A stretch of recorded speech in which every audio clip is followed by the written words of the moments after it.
ಕಂದಾಯ ಇಲಾಖಾ ನೌಕರರ ಸಂಘದ ಮಂಡ್ಯ ತಾಲೂಕು ಘಟಕದ ಅಧ್ಯಕ್ಷರಾಗಿ ಕಂದಾಯ ನಿರೀಕ್ಷಕ ಸಿ ಪ್ರಭು ಅವರು ಸರ್ವಾನುಮತದಿಂದ ನೇಮಕಗೊಂಡರು.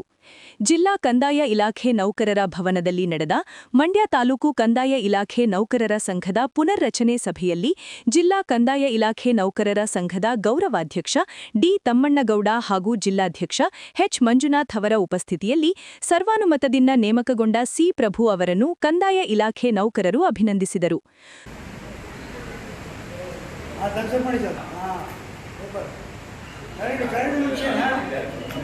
ನೂತನ ಅಧ್ಯಕ್ಷ ಸಿ ಪ್ರಭು ಮಾತನಾಡಿ, ಕಂದಾಯ ಇಲಾಖಾ ನೌಕರರ ಸಂಘದ ಸದಸ್ಯರ ಹಿತಕ್ಕಾಗಿ ಅವರ ನಿರೀಕ್ಷೆಯಂತೆ ಕೆಲಸ ಮಾಡುತ್ತೇನೆ.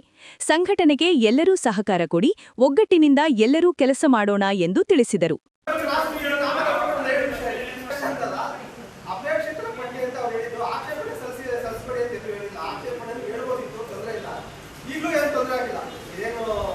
ಫೈನಲ್ ವರ್ಡಿಕ್ಟ್ ಅಲ್ಲ, ಸುಪ್ರೀಂ ಕೋರ್ಟ್ ಆರ್ಡರ್ ಅಲ್ಲ, ಇದನ್ನ ನೇರ್ಕೊಟ್ಟು ಹೋಗ್ಬೇಕಂದ್ರೆ ಏನಿಲ್ಲ. ಈಗಲೂ ಎಲ್ಲ ಯಾರು ಅಪೇಕ್ಷಿಸಿ ಇತ್ತು ಅಂತಂದ್ರೆ ಯಾರು ಎದ್ದು ನಿಂತ್ಕೊಂಡು ನಾವು ಆಯ್ತೀವಿ ಅಂತಂದ್ರೆ ಎಲ್ಲರೂ ಸಪೋರ್ಟ್ ಕೊಡೋಣ. ಯಾಕೆಂದ್ರೆ ಸಂಘಟನೆ ಅಂತಂದ್ರೆ ಯಾವ್ದಾದ್ರು ಘಟನೆ ಆದಾಗೆಲ್ಲ ಸಂಘಟನೆ ಅಲ್ಲ, ಸಂಘಟನೆ ಅಂದ್ರೆ ಎಲ್ಲರೂ ಕೂಡಿ ಹೋಗ್ಬೇಕಾಗಿರೋ ಸಂಘಟನೆ.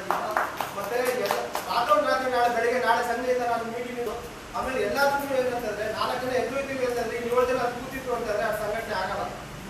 ಯಾರನ್ನೂ ಸಪೋರ್ಟ್ ಮಾಡಕ್ ಆಗಲ್ಲ. ಆದ್ರಿಂದ ಎಲ್ಲರೂ ಬಂದು ಎಲ್ಲರೂ ಮಾಡೋಣ. ಒಬ್ಬ ಅಧ್ಯಕ್ಷ ಹೋಗ್ಬಿಟ್ಟು ಒಬ್ಬ ಅವ್ರು ಇದು ಮಾಡೋಕ್ಕಾಗಲ್ಲ. 10 ಜನ ಹಿಂದೆ ಇದ್ದರೆ ಅಷ್ಟೇ ಇದು ಮಾಡೋಕ್ಕಾಗಲ್ಲ. ಅದರಿಂದ ನಾನು ರಾತ್ರಿ ಎಲ್ಲ ಚೇಂಜ್ ಮಾಡ್ಬಿಡ್ತೀನಿ, ಅದು ಮಾಡ್ಬಿಡ್ತೀನಿ ಅಂತ ಎಲ್ಲರೂ ಸಂಘಟನೆ ಜೊತೆಗೆ ಸಹಕಾರ ಹೀಗೆ ಮುಂದುವರಿಕೆ ಮಾಡೋಣ.